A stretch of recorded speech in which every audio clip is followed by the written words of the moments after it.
बिस्मिल्लाहिर्रहमानिर्रहीम, अस्सलाम वालेकुम। आप देख रहे हैं सेंटर न्यूज़। मैं हूं अवैस खान।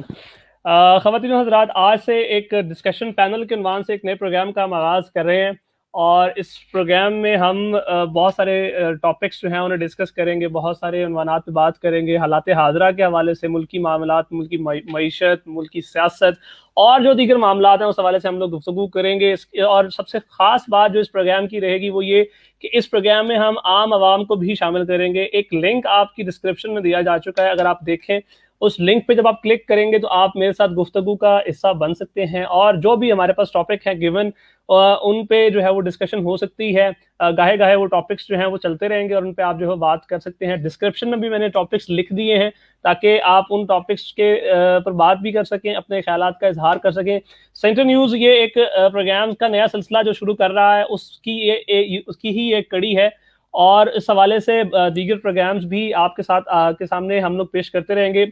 इस प्रोग्राम की खास बात यह है कि बहुत सारे दीगर प्रोग्राम्स ऐसे होते हैं जिनमें बहुत से लोग खसूसन बुलाए जाते हैं बतौर मेहमान, बतौर डिस्कशन करने के लिए और मुख्तलिफ मौज़ूआत पर बात करने के लिए। लेकिन ये चैनल सेंटर न्यूज़ जो है वो इसकी खासियत ये है कि हम एक ऐसा प्रोग्राम अभी स्टार्ट कर रहे हैं, इसका आगाज़ कर रहे हैं जिसमें हम सिर्फ लोगों से बात करेंगे, आम आवाम से बात करेंगे और उनकी राय जानेंगे कि वो जो आम मौज़ूआत चल रहे होते हैं, मुल्की हालात हालात या जैसे करंट अफेयर्स कहते हैं, वो इस हवाले से क्या बात करते हैं, उनके क्या ख्यालात क्या हैं, वो किस तरह के जज्बात रखते हैं। क्योंकि हमारे यहाँ गाए गाए बहुत सारी चीज़ें चलती रहती हैं और हर दम हर लम्हा कोई ना कोई नए हालात और नए वाक़यात होते रहते हैं। तो उस हवाले से लोग अपनी आरा भी रखते हैं, लेकिन उनको उन आरा को या उन तजावीज़ को शेयर करने का या उन पर बात करने का जो मौका है वो लोगों को नहीं मिल पाता। तो ये सेंटर न्यूज़ का खासा है कि सेंटर न्यूज़ ने इसको एक प्लेटफॉर्म मुहैया किया है कि आम लोग, आप भले दुनिया में कहीं भी मौजूद हैं, शहर साहिवाल में है, शहर साहिवाल से बाहर हैं, पंजाब के किसी भी डिस्ट्रिक्ट में रहते हैं, सिंध में रहते हैं, बलूचिस्तान में रहते हैं, KPK में रहते हैं, गिलगित बल्तिस्तान में रहते हैं, आज़ाद कश्मीर में रहते हैं या पाकिस्तानी सरहदों के पार आप कहीं बैठे हुए हैं, तो आप हमारे साथ इस डिस्कशन में शामिल हो सकते हैं। आपको करना सिर्फ ये है कि इस जो लिंक दिया गया है डिस्क्रिप्शन में, उस लिंक पर क्लिक करना है और क्लिक करने के बाद आप का जो विंडो है वो हम तक पहुंच जाएगी और हम आपको प्रोग्राम में शामिल भी कर सकेंगे। फिर आप उससे बात भी करेंगे, जो टॉपिक हमारे पास मौजूद हैं आप उन पर गुफ्तगू करते चलेंगे और हम साथ ही साथ ये भी देखते रहेंगे कि कौन कौन से लोग हमारे पास कहाँ कहाँ से मौजूद हैं। इसके अलावा आप कमेंट सेक्शन में जाके भी कमेंट्स पे के थ्रू भी मुझ तक पहुँच सकते हैं और अगर कोई सवाल है आपका, कुछ पूछना चाहते हैं, कुछ कहना चाहते हैं, तो आप कमेंट सेक्शन में भी बता सकते हैं। अगर आप समझते हैं कि आपको ऑन एयर जाने की या कैमरा पे आने की कोई खास प्रैक्टिस नहीं है, वैसे तो ये कोई उतना मुश्किल खास काम नहीं है, आजकल हर किसी के पास स्मार्टफोन है और हर इंसान जो है वो एक छोटा सा जर्नलिस्ट तो अपने यहाँ में हमारे यहाँ होते ही हैं। तो आपको करना सिर्फ ये है कि आपको जो लिंक पे डिस्क्रिप्शन में लिंक दिया गया है उसके थ्रू जो है वो शामिल होना है और आप बात करनी है हमारे टॉपिक्स पे। जो जो टॉपिक्स हमने लिखे हुए हैं, आज के 3 टॉपिक्स हैं, मैं उनको रिपीट कर देता हूं और साथ साथ वो टॉपिक्स जो हैं वो हमारी जो नीचे टैब चल रही है उसमें भी आपके सामने शो होते रहेंगे। जो पहला टॉपिक है आपके सामने इस टाइम आ रहा स्क्रीन पे, वो है गिलगित बल्तिस्तान के इंतखाबात। 15 नवंबर को ये इंतखाबात हुए हैं, आज से 2 रोज कबल, और इन इंतखाबात ने मुल्की सियासत को बहुत बुरे अंदाज से या अच्छे अंदाज से बहरहाल इफेक्ट किया है और इससे डायनामिक्स जो है मुल्की हालात और मुल्की सियासत के खास तौर पे जो हालात हैं वो बहुत हद तक बदल के रह गए हैं। क्योंकि इन इलेक्शन से पहले हम थोड़ा सा हुकूमत को जो है वो बैकफुट पे समझ रहे थे और हम देखा ये जा रहा था कि हुकूमती लोग जो है वो जरा थोड़े से बैकफुट पे हैं और अपोजिशन जो है वो तगड़े फ्लोर पे खेल रही है और अपोजिशन जो है वो जरा मजबूत अंदाज में चल रही है। लेकिन जैसे ही ये इंतखाबात हुए हैं 15 तारीख को, उसके बाद सिचुएशन जो है वो यकसर तब्दील हो चुकी है और अब हालात कुछ यूं है कि हुकूमत जो है वो चूंकि हुकूमती पार्टी पाकिस्तान तहरीक इंसाफ जो है वो चूंकि इंतखाबात जीत चुकी है, इसलिए अब वो ज़रा मजबूत नज़र आते हैं। लेकिन दूसरी तरफ जो अपोजिशन है वो एज यूजुअल हर इंतखाबात की तरह इस दफ़ा भी धांधली का और बेईमानी का और 2 नंबरी का जो शोर मचाया जाता है वो मचाया जा रहा है। तो इस हवाले से हम बात करते हैं। हमारे साथ शायद अभी कुछ दोस्त भी मौजूद हैं, हम उनकी भी बात सुनते हैं कि वो हमें क्या कहते हैं। कमर रजा सियालवी साहब हैं हमारे पास और देखते हैं कि जी कमर साहब हमें क्या कहते हैं और उनका जो है वो टॉपिक के हवाले से क्या कह रहे हैं। जी कमर साहब फरमाइए। जी, अस्सलामु अलैकुम रहमतुल्लाहि व बरकातुहू। जी, क्या हाल है जनाब? जी अल्हम्दुलिल्लाह। कमर भाई कैसे हैं, खैरियत से हैं भाई? अल्हम्दुलिल्लाह। मैं मदीना शरीफ में हूँ इस टाइम, आपका प्रोग्राम देख रहा था। तो अच्छा, माशाल्लाह। टॉपिक टॉपिक तो नहीं मैंने समझा, क्योंकि मैं अभी टॉपिक मैंने आपको ऑन बता किया देता था। हूँ जी।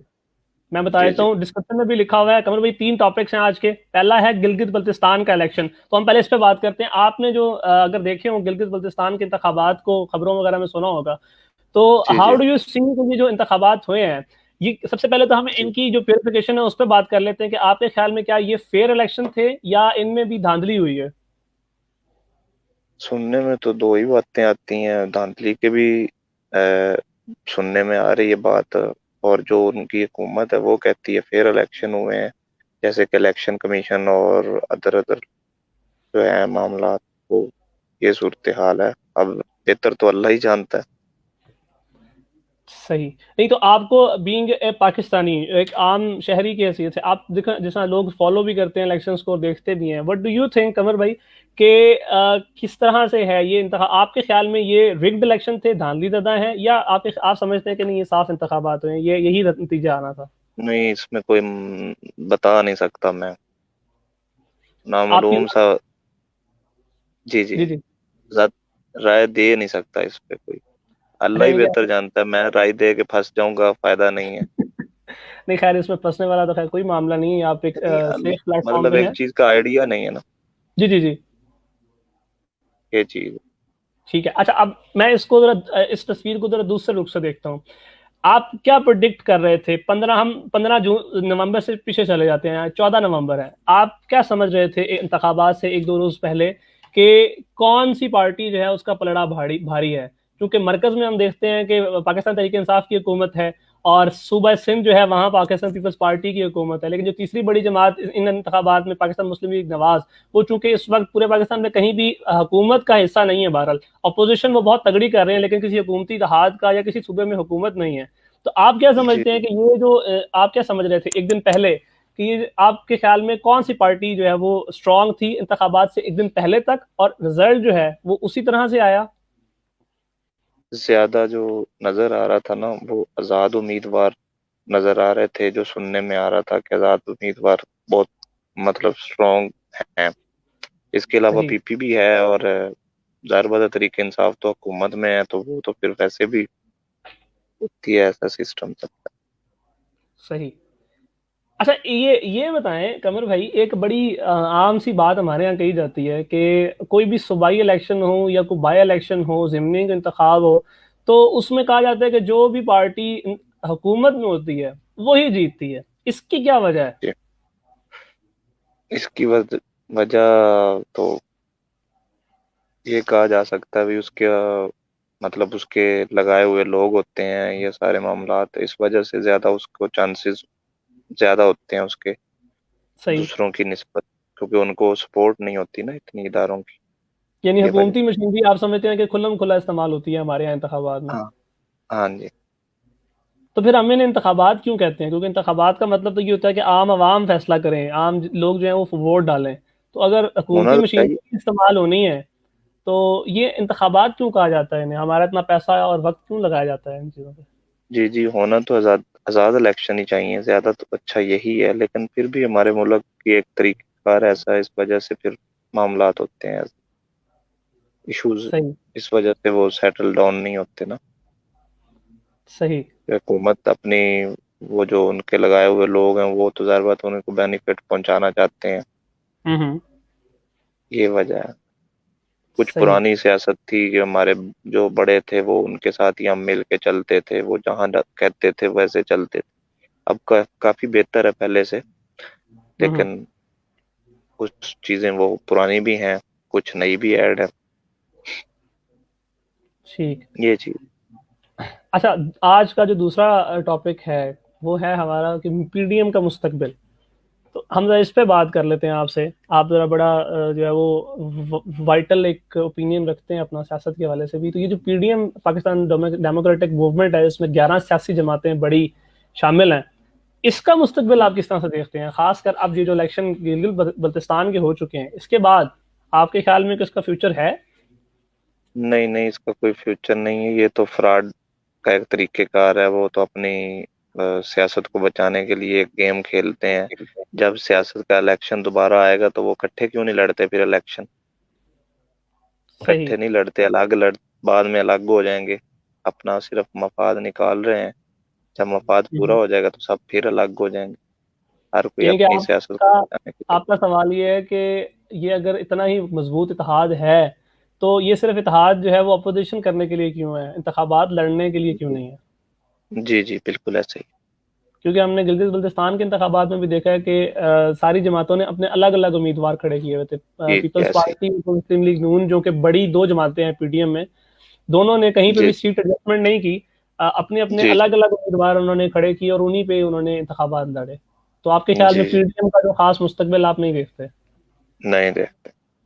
तो फिर आपके ख्याल में तीसरी पावर कौन सी है, या तीसरी ऐसी सियासी जमात जो आप देख रहे हो कि अगले इंतखाबात में, क्योंकि जो मौजूदा हुकूमत है उससे भी लोगों को खास खुश नजर नहीं आते, तो हमने जी सबको जी अगर आजमा लिया है, तो 2023 के जो इंतखाबात हैं आपके ख्याल में उनके लिए हमारे पास कौन सी ऑप्शन बच जाती है?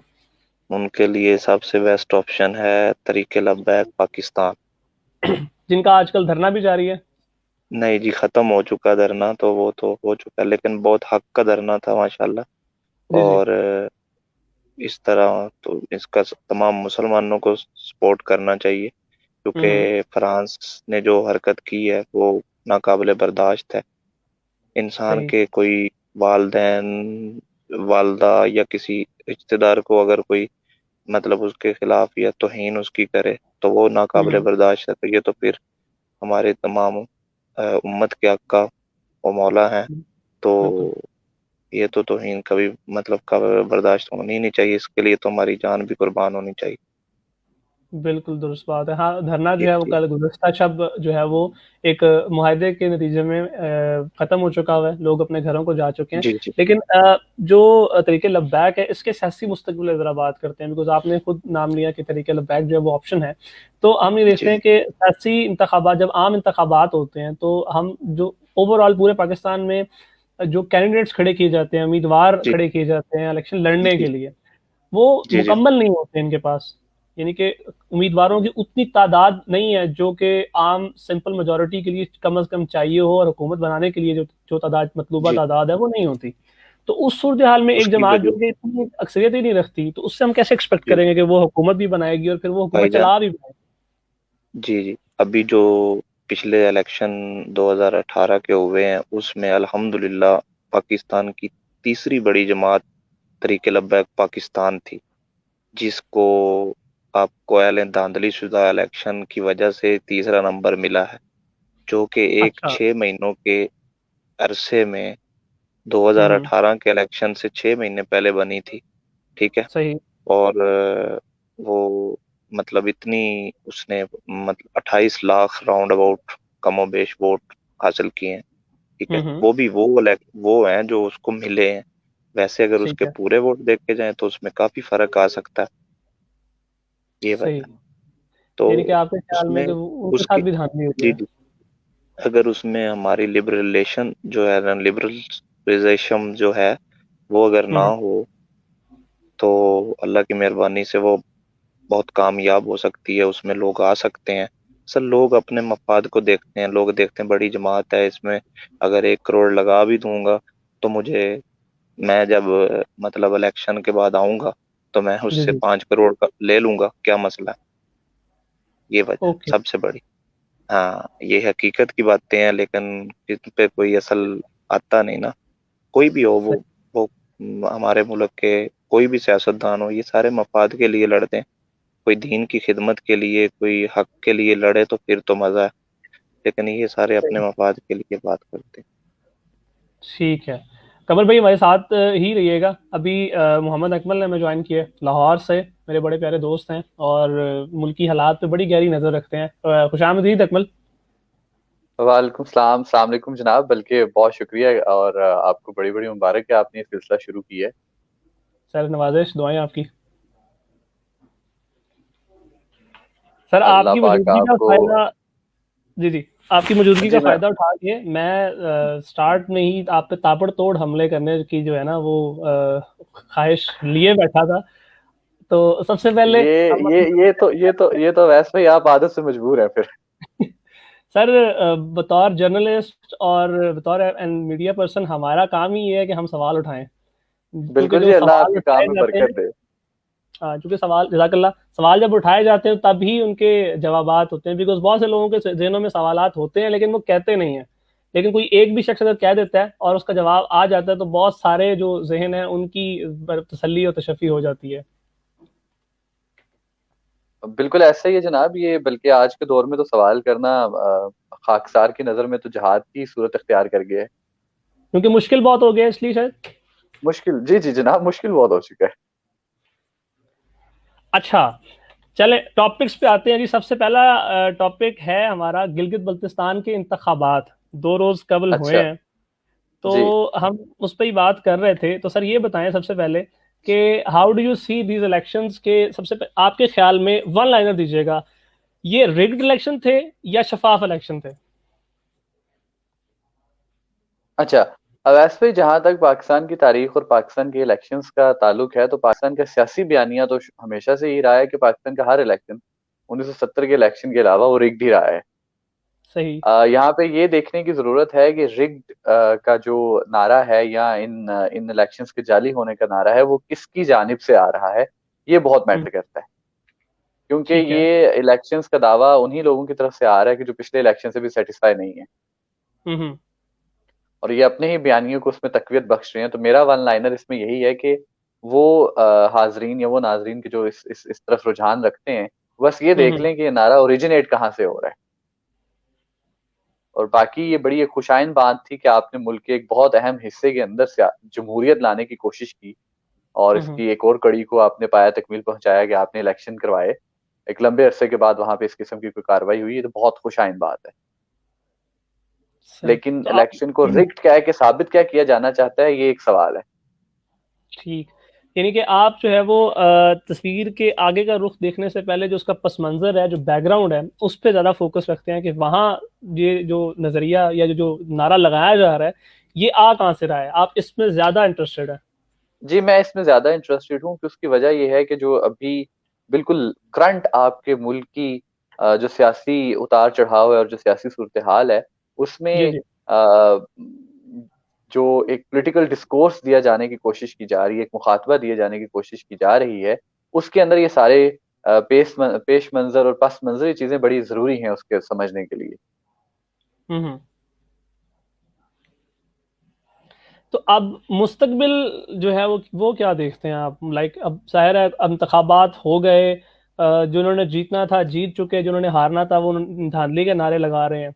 तो अब जो हुकूमत बनाने का अमल है, चूंकि जो सादा अक्सरियत है वो तो किसी के पास भी नहीं है, और फिर से हम ये हम्म। देखते हैं कि जो आज़ाद उम्मीदवार हैं वो अहमियत इख्तियार कर गए हैं। और कर बहुत से गए, हलकों बिल्कुल कर में गए। जहांगीर तरीन साहब की हेलीकॉप्टर की तैयारी के भी नारे लगाए जा रहे हैं कि शायद वो फिर उड़ने को तैयार है। लेकिन ये जो शुगर माफिया का स्कैंडल था शायद उसके बाद ये मुमकिन नहीं होगा। तो अब हुकूमत हुकूमत बनाने का जो अमल है, इसको किस तरह से देख रहे हैं कि ये कितना आसान रहेगा, और ये जो ट्रांजिशन ऑफ पावर है ये स्मूथली हो पाएगी क्या गिलगित बल्तिस्तान जैसे सेंसिटिव सूबे में? अच्छा, अब मेरी जो फकीर की एक बड़ी नाक़िस राय है इस मामले में, वो ये है कि इस सारे के सारे सियासी खेल के अंदर जो दो बड़ी पॉलिटिकल पार्टीज इन्वॉल्व थी, जो मुझे लगता है कि रोल प्ले करेंगी, वो अभी फिल वक्त की आपकी रूलिंग पार्टी है और पाकिस्तान पीपल्स पार्टी है। क्योंकि गिलगित बल्तिस्तान को इस प्रोसेस में लाने के लिए जो कॉन्ट्रीब्यूशंस हैं, वो कॉन्स्टिट्यूशनल जो उसका मैकेनिज्म है, वो ऑब्वियसली पाकिस्तान पीपल्स पार्टी ने उसको ओरिजिनेट किया था। और अभी जो आपकी हम्म। रूलिंग पार्टी है, वो एक डिस्कोर्स लेके आ रही है। तो फकीर और खाकसर की राय में ये दो सियासी जो पार्टियां हैं, ये आपस में कोई गठजोड़ करती हुई और आजाद उम्मीदवारों को एक दूसरे की तरफ खींचती हुई नजर आएंगी। जो इस बीच हमें तीसरी सियासी कुव्वत नजर आई कि जिसने वहां पे अपनी सियासी कुव्वत का मुजाहरा करने की कोशिश भी की, और वो हम देख रहे हैं कि वो इलेक्शन में भी कोई खातर खा जड़ ला नहीं सकी। और वो हम्म। ना तो जीपी के अंदर और ना ही पूरे पाकिस्तान के अंदर फिल वक्त कोई एक बड़ी सियासी कुव्वत के तौर पे सामने, वो एक ठीक है पावर पॉलिटिक्स का वो सॉरी स्ट्रीट पॉलिटिक्स का वो मुजाहरा करने की कोशिश कर रहे हैं। मैं लफ्जों का बड़ा मुनासिब इंतखाब करने की कोशिश कर रहा हूँ कि वो कोशिश कर रहे हैं। तो सही। लिहाजा उनका तो मैं जीबी के अंदर कोई खातर खा रोल नहीं देखता, अनलेस अनटिल कि वो किसी और पार्टी के साथ कंप्रोमाइजिंग सिचुएशन में नहीं आते। It's a competition between the ruling party and peoples Pakistan Peoples Party. सही। अच्छा, दूसरा एक अहम जो हम जिसमें बात कर रहे थे कि आज़ाद उम्मीदवार जो है वो एक दफ़ा फिर से अहमियत इख्तियार कर गए। अच्छा, एक चीज़ ये देखने को हमें मिली कि बहुत सारे ऐसे आज़ाद उम्मीदवार जिनको पाकिस्तान तहरीक इंसाफ ने टिकट नहीं दिए और वो जीत गए हैं, और जबकि वो पहले पाकिस्तान तहरीक इंसाफ के ही उम्मीदवार हुआ करते थे और इन्हीं के टिकट पर जीतते आए हैं। इस दफ़ा चूंकि तहरीक इंसाफ ने उनको टिकट नहीं दिया, वो आज़ाद हसीयत में जीते हैं। तो इस मामले में क्या इमरान खान साहब को बतौर सरबराह पाकिस्तान तहरीक इंसाफ अपनी जो बोर्ड है, जो जहाँ से टिकट्स मिलते हैं उम्मीदवारों को, उसको एक दफ़ा पूछने की या उनसे बात करने की ज़रूरत नहीं है कि ये किन बुनियादों पे और किन बेसिस पे टिकट्स दिए जाते हैं लोगों को? बिल्कुल जनाब, बेहतर से बेहतरीन की जानिब हमेशा गामज़न रहना चाहिए। और खान साहब को जो वो जिस तरीके से बात करते हैं कि मुल्क के सियासी हालात और मुल्क की तरक्की और वो मुल्क के जो उनके नेक इरादे हैं, अल्लाह पाक उनको कामयाब करे। ऐसी ही सूरत-ए-हाल उन्हें पार्टी, क्योंकि देखें जिस तरह हम कहते हैं ना कि charity begins at home, democracy और जमहूरियत के साथ भी इसी तरह का मामला है कि इट बिगिन्स एट होम। अगर आप अपनी पार्टी के अंदर अकाउंटेबिलिटी और पार्टी के अंदर डेमोक्रेसी लेके आएंगे, तभी तो मुल्क के अंदर डेमोक्रेसी और अकाउंटेबिलिटी आएगी। एक बड़ी अच्छी बल्कि एक अच्छे रिवाज की इब्तिदा होगी कि अगर कोई सियासी लीडर या पार्टी का रहनुमा जो है वो अपनी ही पार्टी के अंदर अकाउंटेबिलिटी या एटलीस्ट इस किस्म का कोई मुजाहिरा करता है। होना चाहिए, बिल्कुल होना चाहिए। और दूसरी ज़मीन में बात ये करूंगा कि वो कैंडिडेट्स के जो आज़ाद उम्मीदवार जो जीत चुके हुए हैं, अब जाहिर बात है उन्होंने हुकूमत बनानी है और हुकूमत इस वक्त पीटीआई की है। तो उन्हें इस चीज को मद्देनजर रखना पड़ेगा कि हुकूमत इस वक्त पीटीआई की है। अगर वो गिलगित बल्तिस्तान की फेवर में कुछ करना चाहते हैं तो शायद उन्हें कुछ कॉम्प्रोमाइजेस करने पड़ेंगे। सही। अच्छा, एक बड़ा क्रिटिकल सा क्वेश्चन हर दफ़ा किया जाता है, वो ये कि जो भी बाई इलेक्शंस होते हैं या आम इंतखाबात के अलावा अगर कोई इंतखाबात होते हैं, तो उसमें हम ये देखते हैं कि जो वफाक में हुकूमत है उसका बड़ा इन्फ्लुएंस नज़र आता है। 2015 के इंतखाबात हुए थे जीबी में, उनमें हमने देखा कि मरकजी हुकूमत पाकिस्तान मुस्लिम लीग नवाज की थी तो वही जीते। उससे पहले पाकिस्तान पीपल्स पार्टी थी मरकज में, तो सूबे में भी पाकिस्तान पीपल्स पार्टी ने हुकूमत बनाई। इसी तरह के कोई बाई इलेक्शंस हो जाते हैं तो उनमें भी यही कुछ हम देखने को मिलते हैं, जो पावर पॉलिटिक्स का एक इन्फ्लुएंस हमारे यहाँ बयान किया जाता है तो वही नजर आता है। तो ये कितना हेल्दी है डेमोक्रेटिक सिस्टम के लिए कि जो पावर पॉलिटिक्स है वही जो है वो हमारे यहाँ फ्लरिश कर रही है? अच्छा, इसको मजीद मैं वैसे इसका जवाब आपको एक और नए रुख से देना चाहूंगा कि जो यानी इसको किसी सनसनी से हटा के जो एक बड़ी नाकिस सी राय मेरी भी है कि जो मैंने ऑब्जर्व किया है, असल में इसमें एक बहुत बड़ा रोल प्ले करता है कि उस वक्त की, यानी जिस वक्त इलेक्शन हो रहे हैं उस वक्त अवाम की एक्टिव मेमोरी के अंदर क्या चीजें हैं। हमारे यहाँ पे कभी भी देखें, जो बाहर के ममालिक हैं, जैसे अगर आप यूएसए की एग्जांपल ले लें तो वहां पे जो है वो बाय पार्टी सिस्टम है कि दो पार्टियां, एक अच्छी कर रही है तो ऑब्वियसली दूसरी बुरी कर रही है। सही। ठीक है, तो अवाम के पास कोई लंबा चौड़ा एनालिसिस करने की जरूरत नहीं होती। यानी उनको पता है कि अगर जो मुझे चीज चाहिए वो रूलिंग पार्टी दे रही है तो वेल एंड गुड, अगर रूलिंग पार्टी नहीं दे रही, what is the second option, दूसरी पार्टी। तो वहां पे इस तरह, लेकिन हमारे यहाँ पे मसला चूंकि अलग है। हमारे यहाँ पे अगर आप अभी मौजूदा सूरत हाल भी देख लें, 2000 इससे पिछली सूरत हाल भी देख लें, तो अपोजिशन कभी भी इतनी स्ट्रांग नहीं रही। ऑपोजिशन के स्ट्रांग ना रहने की वजह से, आप खुद जर्नलिस्ट हैं और आप बेहतर जानते हैं कि अवाम की एक्टिव मेमोरी के अंदर चीज ही एक रह जाती है कि जो अभी सामने नजर आ रहा है। तो रूलिंग पार्टी जो होती है वो सामने जरा ज्यादा नजर आ रही होती है। खाकसार की राय तो ये है कि बजाय इसके कोई इसको सनसनी का एक रुख दिया जाए और ये कहा जाए कि मामला जो है वो इस किस्म के हो गए हैं, इसका एक पॉसिबल वे आउट ये भी है कि चूंकि अवाम की एक्टिव मेमोरी जो होती है, अवाम की मेमोरी बहुत छोटी होती है, बहुत मुख्तसर होती है। ये मैं कोई तहकीर के जुमरे में नहीं कह रहा, बल्कि एक अमूमी हमारा रवैया है कि आप देख लें ना, हम चीजों को कितनी जल्दी भूल जाते हैं। आपके यहाँ पे लॉ एंड ऑर्डर को कितनी जल्दी भुलाया जाता है, आपके यहाँ पे सोशल इश्यूज को कितनी सही। जल्दी भुलाया जाता है। तो वो उसी वजह से उस वक्त आवाम को नजर असल में रूलिंग पार्टी आ रही होती है। और ultimately you know very well, being journalist, के सारी गेम ही डिस्कोर्स की है।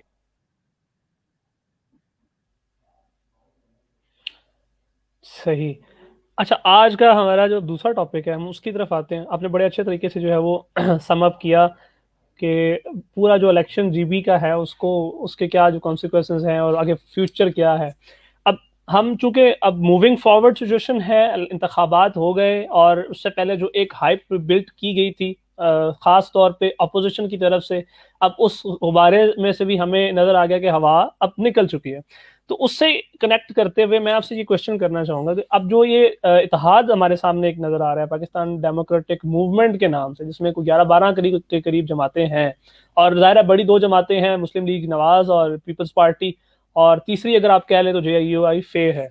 तो इनका मुस्तकबिल आप क्या देख रहे हैं? क्योंकि अभी एक दोस्त कह रहे थे कि इनका जो इत्तेहाद है वो शायद सिर्फ अपोजिशन करने के लिए है, इंतखाबी सियासत के लिए नहीं है, और हमें वो गिलगित बल्तिस्तान में नजर भी आया। तो हाउ डू यू सी कि ये जो पीडीएम है इसका मुस्तकबिल पाकिस्तानी सियासत में क्या है, और कल को जब हमें एक सूबा अलग से बनाना है और इसको प्रॉपर एक पूरे सूबे की शक्ल देनी है गिलगित बल्तिस्तान को, तो उसमें ये कितना इंपॉर्टेंट रोल प्ले कर सकते हैं? अच्छा, अगर आपकी इजाजत हो तो इस सवाल का जवाब मैं थोड़ी तफसील में देना चाहूंगा। Sure sure. अच्छा, बुनियादी तौर पे जब ये पीडीएम का सिलसिला शुरू हुआ तो उस वक्त से एक सोच थी जो मैं आपके अभी गोशगुजार करता हूँ। पहली बात तो ये है कि पाकिस्तान में इस किस्म की ऑपोजिशन पार्टीज का मिलके गठजोड़ करके एक ऑपोजिशन बनाना ये कोई नई बात नहीं है। पाकिस्तान में अगर आप देखें तो ये शुरू से रहा है। ज्यादातर ये डिक्टेटर्स के अगेंस्ट हुआ, लेकिन ये रहा है, ये रवाज पाकिस्तान में शुरू से रहा है। और हम पाकिस्तान की पॉलिटिकल हिस्ट्री में भी इस रवाज को कहीं पे कामयाब होता हुआ नहीं देखते। तो पहली तो बात यही है कि ये हमारे पॉलिटिकल हिस्ट्री के अंदर भी ये वाला जो रवाज है ये कभी भी कामयाब नहीं हुआ। दूसरी बात है कि देखते हैं कि दोनों साइडों का बयानिया क्या है, दोनों साइडें आखिर चाहती क्या है, यानी हुकूमत का बयानिया क्या है और पीडीएम का बयानिया क्या है। तो हुकूमत और पीडीएम दोनों के बयानिए को अगर आप बड़ा एकेडमिकली देखें तो वो उसमें दो ही बातें आपको नजर आती हैं। पहली बात आपको ये नजर आती है कि लैक ऑफ गवर्नेंस है, गवर्नेंस नहीं हो रही है अच्छे तरीके से। और दूसरी बात आपको नजर आती है कि इकोनॉमिक कंडीशंस पाकिस्तान की बहुत ज्यादा खराब है। दोनों इंटरलिंक्ड हैं, इकोनॉमिक कंडीशंस ठीक होंगी तो गवर्नेंस ठीक हो जाएगी, और अगर गवर्नेंस को किसी अच्छे तरीके से डील किया जाए तो शायद इकोनॉमी की सूरत हाल कुछ बेहतर हो जाए। अब मसला ये है कि प्रॉब्लम्स प्रॉब्लम्स दोनों पार्टियां हाईलाइट करती हैं। प्रॉब्लम्स आपकी रूलिंग पार्टी भी हाईलाइट कर रही है, प्रॉब्लम आपकी पीडीएम भी हाईलाइट कर रही है। लेकिन उस प्रॉब्लम की वजह क्या है, कॉजेज ऑफ द प्रॉब्लम क्या है, इसके ऊपर बयानिया दोनों का मुख्तलिफ है। हमारी रूलिंग पार्टी का बयानिया इसके ऊपर यह है कि चूंकि गुज़श्ता हुकूमतों ने करप्शन की, और उसमें वो हर तरह की करप्शन कहते हैं, माली करप्शन, अखलाकी करप्शन और हर तरह की करप्शन के जिसका नतीजा हम आज भुगत रहे हैं इस सूरत हाल में कि मुल्क के अंदर गवर्नेंस नहीं है और मुल्क की इकोनॉमी स्ट्रांग नहीं है। अब आते हैं दूसरे बयानिए की तरफ। जब आप दूसरे बयानिए की तरफ आते हैं तो दूसरा बयानिया इस चीज को मानने की बजाय बराह रास्त ये कह देता है कि यहाँ पे जमहूरियत है ही नहीं। यानी आप नाम की तरफ देखें ना कि उनका नाम ही ये कहता है कि आपने मूवमेंट टू रिस्टोर डेमोक्रेसी, ठीक है, तो वो मानते हैं कि यहाँ पे डेमोक्रेसी नहीं है। अब मेरा यहाँ पे बड़ा इंटरेस्टिंग सही। सवाल है कि ये डेमोक्रेसी क्या पीटीआई की गवर्नमेंट में नहीं है? यानी जब ये हुकूमत खुद इलेक्ट हुई थी पीएमएलएन की, इसी सिस्टम के थ्रू इलेक्ट हुई थी। इस बात का मतलब यह है कि सिस्टम डेमोक्रेटिक है। क्या आपकी तहरीक सिस्टम के खिलाफ है या आपकी तहरीक एक पार्टी के खिलाफ है? और सही है। अगर तो आपकी तहरीक ताहरुल काजी की तरह एक सिस्टम के खिलाफ है, तो अब अगला सवाल आपसे ये आता है कि पीडीएम का मैनिफेस्टो क्या है? 2 साल रह गए इलेक्शन आने में, पीडीएम क्या मैनिफेस्टो देना चाहती है? जब तक आप मैनिफेस्टो को देखें, क्या ये सिर्फ तनकीद बराए तनकीद है, या जो इसमें कि हमारे तनकीद यहाँ बराए होती है मूवी तौर पर। हो रही है? बिल्कुल हो रही है। या इसमें तनकीद बराए तामीर का कोई पहलू है? अगर इसमें तामीर का कोई पहलू है तो अभी तक जितने भी पीडीएम ने जलसे किए हैं, क्या आपको किसी भी जगह पे कोई हल पेश किया गया नजर आया है कि जनाब ये मुल्क के मसाइल हैं, उनका ये हल हमारे पास है? सही। ठीक है, तो मैं खाकसर की राय ये है कि चूंकि इनके पास हल नहीं है, लिहाजा देखिए पाकिस्तान के मसाइल मल्टीफोल्ड हैं। ये इसकी जगह पे कोई भी पार्टी, पीटीआई की हम्म। जगह पे कोई भी रूलिंग पार्टी इस वक्त बैठी होती, कोई भी पार्टी बैठी होती, पाकिस्तान के मसाइल चुटकी बजा के हल नहीं किए जा सकते। पाकिस्तान की आवाम को ये देखने की जरूरत है कि हल की तरफ जा कौन रहा है। तनकीद बराए तनकीद ये हमेशा से हमारी सियासत में रही है, लेकिन क्या आज के दौर में भी? क्योंकि अभी देखें जो मौजूदा हालात हैं, ये पाकिस्तान के लिए वाकई बड़े नाजुक तरीन हालात हैं। कोविड ने पूरी दुनिया की सियासी सोच बदल के रख दी है। हम लोग तकरीबन 1 साल से बंद पड़े हुए हैं, ऑलमोस्ट बंद पड़े हुए हैं। दुनिया इकोनॉमी, सारी बंद पड़ी हुई है। दुनिया सारी बंद पड़ी हुई है। अब आपको वो पार्टी चाहिए कि जो जैसे ही दुनिया की मार्केट खुलेगी तो वो आपकी इकोनॉमी को, क्योंकि देखें जब मार्केट बंद रह के दोबारा खुलती है तो मार्केट के अंदर मार्जिन होता है। अब हम्म। आपको वो पार्टी चाहिए कि जो आपको कंस्ट्रक्टिव थॉट के जरिए बताए, ये सोल्यूशन दे कि जैसे ही मार्केट खुलेगी हम ये कर देंगे और ये हमारा प्लान है। ये प्लान आपको जिस तरफ भी एग्जीक्यूट होता हुआ नजर आए, यकीन जानिए वही पाकिस्तान की प्रॉब्लम्स का हल करने वाली पार्टी होगी। अच्छा, एक सवाल आम आवाम की तरफ से आपने बड़े अच्छे अंदाज में इसको समअप किया एक बड़ा कॉमन क्वेश्चन जो जब मैं मार्केट में फ्लोट कर रहा होता हूँ, जब हम आम लोगों से मिलते हैं, तो एक सवाल बड़ा होता है, वो ये कि जो मसाइल बहरहाल हैं, जो उनका हल अब अपोजिशन बता रही है, वो उन सॉल्यूशंस को इम्प्लीमेंट इस इन्हीं जमातों ने अपने दौरे हुकूमत में क्यों नहीं किया? बिकॉज हम ये देखते हैं कि पिछले 10 साल से तकरीबन पीएमएलएन पंजाब में बड़े भरपूर अंदाज में हुकूमत कर रहे थे। विफाक में वो पिछले 5 साल हुकूमत मुकम्मल करके गया। उससे पहले पाकिस्तान पीपल्स पार्टी जो है वो भी मुकम्मल हुकूमत अपनी गुजार के गई है। सिंध में वो अभी भी थर्ड टेन्योर में शामिल हुए हुए हैं। तो ये सॉल्यूशंस तब क्यों नहीं सूझते हमें? क्या ये हमारी डायनामिक्स पॉलिटिक्स की यही रह गई है कि जब हम हुकूमत में होते हैं तो हम मुश्किल में होते हैं, और जब हम हुकूमत से निकल के ऑपोजिशन में आते हैं तो हमारे पास सारे सॉल्यूशंस आ जाते हैं, और हम जो मौजूदा हुकूमत होती है उसको एक और अंदाज से लेने शुरू कर देते हैं, और हमारा उसके बारे में ये ख्याल हो जाता है कि नहीं जी, ये तो मुल्क के मफाद में अच्छे हरगिज नहीं है। अच्छा, बिल्कुल बिल्कुल, आप दुरुस्त कह रहे हैं। इसमें एक पहलू जिसको हमारी तमाम तर सियासी जमातें बड़े अच्छे अंदाज से नजरअंदाज करती आई हैं, और नजरअंदाज करने के बाद अब वो उसको भी मैनिपुलेट करने की कोशिश कर रही है, यानी उससे उसकी जो जो मैं आपको अभी थोड़ी देर में बताता हूँ कि उसकी भी ताकत का फायदा नहीं उठाया जाता। वो अब ये तमाम तर लोग ये भूल रहे हैं कि 1990s या 1980s नहीं है, ये सोशल मीडिया का दौर है। आपके पास, अच्छा देखें, पाकिस्तान में दो चीजें हैं जो बड़ी बड़ी खूबसूरत एक तोहफा है कि अगर इनको यूटिलाइज किया जाए। एक, आपके पास यूथ बहुत ज्यादा है, और सही। दूसरा, अनफॉर्चुनेटली आपकी यूथ, बहुत ज्यादा यूथ बेकार बैठी हुई है। ठीक है। तो इन दोनों अवामिल की वजह से आपका जो यूथ है उसके अंदर किसी भी मैसेज या किसी भी बात को फैलते हुए टाइम नहीं लगता। अब कौम आपसे सही। सवाल करेगी, अब आप सिर्फ तनकीद बराए तनकीद से काम नहीं चला सकेंगे। यानी आप ये देखिए कि आपका जैसे ही कोई भी पॉलिटिकल डिस्कोर्स आता है उसका काउंटर नैरेटिव फौरन सोशल मीडिया के ऊपर वायरल हो चुका होता है। अब ये वो वाले हालात नहीं रहे, अब आपके सियासतदान को सिर्फ एक गलती करने की जरूरत होती है, पूरा पूरा पॉलिटिकल यानी करियर हमारी आप खत्म हो जाता है। आम आवाम जो है वो अब पॉलिटिकली इतने मेच्योर हो गए हैं कि उनको अब जब भी आपको नैरेटिव देते हैं सियासी, तो उसका आपको दोनों रुख पहले वेरिएंट देने पड़ते हैं। पहले ये होता था कि एक वेरिएंट आपने बता दिया और उसको लेकर चलते रहे, जिस तरह इस मुल्क में एक अरसे से रोटी कपड़ा और मकान का नारा लगाया गया और वो चलता ही रहा।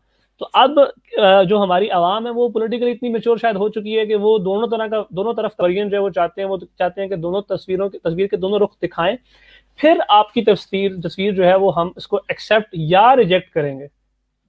देखिए, पॉलिटिकल मेच्योरिटी तो अभी माजरत के साथ मेरी राय में नहीं आई, लेकिन पॉलिटिकल अवेयरनेस आना शुरू हो गई है। और उस सही। पॉलिटिकल अवेयरनेस का नतीजा आपसे ये है कि नतीजा आप उसको इस तरह इस तनाजुर में देख सकते हैं कि अब हर चीज को एटलीस्ट क्वेश्चन किया जा रहा है, सवाल ठीक है। पूछे जा रहे हैं, सोशल मीडिया के ऊपर पूछे जा रहे हैं। आप अपने चैनल को ले लें, ये अब सोशल मीडिया की बरकत है कि आपका चैनल है। तो जब सवाल बिल्कुल। पूछे जाएंगे, जब सवाल पूछे जाएंगे तो फिर तख्त उछाले जाएंगे। और फिर आप समझते हैं कि जो सियासी निज़ाम है उनको भी ऊपर नीचे या तलपट किया जा सकता है, जो बिल्कुल जो किया कि जाएगा, बिल्कुल किया जाएगा। तलपट करने से मेरी मुराद ये है कि वो सियासी निज़ाम की वो नकाइस जिनके खमियाजा एक अरसा दराज से भुगत रहे हैं। देखिए कि किसी भी जो जो भी तरक्की याफ्ता ममालिक हैं उनके अंदर सियासी इर्तिका हमेशा चलता रहता है। तो अगर पाकिस्तान के अंदर भी सियासी इर्तिका चलेगा और पाकिस्तान की सियासत किसी किसी करवट जाएगी आएगी, ये तो एक अच्छी बात है, जाना चाहिए, ऐसा होना चाहिए। अगर चीजें मुंजमद होगी तो फिर तो मुल्क तरक्की नहीं कर रहा। अब ये हमारे सियासतदानों के ऊपर है कि वो बदलती हुई हवाओं को कितने अच्छे तरीके से समझते हैं और उनको यूटिलाइज करते हैं। सही। यानी कि आपके ख्याल में ये सारे मामला जो हैं। अच्छा, कुल भाई मेरे साथ चूंकि कमर भाई भी मौजूद हैं मदीना शरीफ से, और हमारा माशाल्लाह जो वक्त माशाल्लाह है जी, वो माशाल्लाह। कलील है इस वक्त। तो हम आखिरी जो टॉपिक है आज का, हम उसकी तरफ बढ़ते हैं। मैं दोनों पे जो है वो फाइनल टेक चाहूंगा कि पीएसएल का फाइनल है जी, आज नेशनल स्टेडियम कराची में हो रहा है, और दो रवायती हरीफ पीएसएल के आज आमने सामने हैं, कराची किंग्स और लाहौर कलंदर्स। तो सबसे पहले कमर साहब आप बताएं, आप किस टीम को जो है वो जीतता हुआ देखना चाह रहे हैं? जस्ट वन वर्ड, कराची या लाहौर? जी, कराची। आप कराची को फुल दमादम सपोर्ट कर रहे हैं? जी, तो आप कराची समझते हैं कि फेवरेट। कराची इतना स्ट्रांग है कि जीत जाएगा लाहौर कंदर्स जैसी टीम के सामने से? दोनों साइड बैलेंस है, बहुत अच्छी दोनों साइड्स हैं, लेकिन हम्म। फेवरेट अपनी हर बंदे की होती है, तो इस वजह से कराची बात की है। आपकी फेवरेट कराची वरना है? तो हमारा हमारा सूबा पंजाब है, शहर साहिवाल है, तो हम्म। पंजाब को भी सपोर्ट करना बनता है, लेकिन असल वजूहात ये है कि वो कराची फेवरेट है, इसलिए उसका नाम लिया। सही, बेहतर। अकमल आप बताइएगा सर, आप तो लाहौर शहर में बैठे हैं और आपका तो शहर है, तो how how difficult it is to support someone? Hazur, it's not difficult to support someone. It's basically impossible to support someone. So sitting in Lahore, I would just say कि better luck Karachi for the next time. और ये खाकसार की दुआ भी है, और खाकसार अगर आप देखें तो लाल रंग की शर्ट पहन के ऑलरेडी बैठा हुआ है। यानी कि फुल पार से सपोर्ट कर रहे हैं आप? जनाब पूरे पूरे पार से। बेहतर। यानी कि मैच शुरू होने में सिर्फ 1 घंटा 15 मिनट बाकी है जी। पाकिस्तानी वक्त के मुताबिक 8 बजे शुरू होगा, 6:44 हो चुके हैं। तो एक सपोर्ट हमें कराची की मिल गई है और एक लाहौर की मिल गई है। लेट्स सी कि अब कौन जीतता है और कौन हारता है। जाहिर है जब दो खेलेंगे तो एक को जीतना और एक को हारना है, लेकिन द गुड थिंग इज कि इस पूरे कोरोना के सिनेरियो में हमने PSL का जो बकाया था उसको भी निपटा दिया। अब हमारे पास रखने को कुछ नहीं रह गया। बस इसमें मैं एक ही चीज ऐड, मैं इंशाल्लाह जी बिल्कुल, मैं इसमें एक ही चीज ऐड करूंगा कि अल्लाह पाक मेरे मुल्क की खुशियां सलामत रखे। मेरे मुल्क में बड़े अरसे बाद खुशियों ने वापस आना शुरू की है, तो अल्लाह पाक इनको दिन दुगनी रात चुगनी इन खुशियों को तरक्की दे। यानी मेरे मुल्क में बस ये खुशियां फैल ही रहे हर वक्त। आमीन सुम्मा आमीन। बहुत शुक्रिया अकमल, बहुत शुक्रिया आपके कीमती वक्त का। इंशाल्लाह आपसे जो है वो आपका टाइम हम लेते रहेंगे। कमर भाई आपका भी बहुत शुक्रिया। सी यू नेक्स्ट टाइम इंशाल्लाह। Okay, welcome. ओके जी, ये आज का डिस्कशन पैनल आपने देखा। हमारे साथ दोस्तों ने पाकिस्तान से और पाकिस्तान के बाहर से भी जो है वो डिस्कशन में शामिल हुए लोग, और they have said what they have to. और जो भी लोग कहना चाह रहे थे, जो भी उनके दिमाग में बात थी वो उन्होंने कही। और आई थिंक आज का जो हमारा डिस्कशन पैनल है ये यहीं पे मुकम्मल होगा। आपसे इंशाल्लाह हर हफ्ते इसी तरह मुलाकात होती रहेगी, और अगर हमें लगा इस ज़रूरत को महसूस किया कि इसकी जो मिकदार है वो बढ़ा दी जाए, तो शायद ये ट्वाइस अ वीक भी हो सकता है। तो इसी तरह आपके साथ डिस्कशन जो है वो होती रहेगी। सिर्फ जाने से पहले मैं प्रोग्राम का फॉर्मेट जो है एक दफ़ा फिर ब्रीफ कर दूं, ताकि आइंदा लोगों को मालूम हो चुका है। पहला प्रोग्राम था, शायद बहुत से लोगों को नहीं पता चलेगा। तो इस बहुत सिंपल तरीका कार है जी। डिस्क्रिप्शन में एक लिंक दिया गया है, आपने उस लिंक पे क्लिक करना है, और बाकी जो सिस्टम है वो आपको प्रोसीड करके मुझ तक ले आएगा। Then I will add you up in the discussion, और फिर हम बात कर सकेंगे उन मौजूआत पे जो कि हमने चूज किए होंगे उस प्रोग्राम के लिए। जिस तरह के आज के 3 मौजू थे और हमने उन पे बात की, और and it's open for everyone. कोई भी कहीं से भी प्रोग्राम में शामिल हो सकता है और अपनी जो राय है वो कह सकता है। ज़ाहिर है तहज़ीब अखलाक के दायरे में रहते हुए हम बात करेंगे, जो भी करेंगे। और ये सेंटर न्यूज़ की काविश है कि साहिवाल लेवल पर इस तरह का प्रोग्राम एक इंट्रोड्यूस किया गया है, जिसमें आम लोग जो हैं, जनरल पब्लिक, जो कि सिर्फ घरों में बैठ के डिस्कशन करते हैं, अब हम उनको ये प्लेटफॉर्म दे रहे हैं कि वो अपनी वही डिस्कशन हमारे तक लेके आए और यहाँ से इस प्लेटफॉर्म के थ्रू लोगों को सुना सकें। तो अब मुझे अवैस खान को दीजिए इजाजत। सेंटर न्यूज़ की टीम के साथ आपसे इंशाल्लाह मुलाकात होगी नेक्स्ट वीक। तब तक के लिए अपना ख्याल रखिएगा। अल्लाह ने के बाद।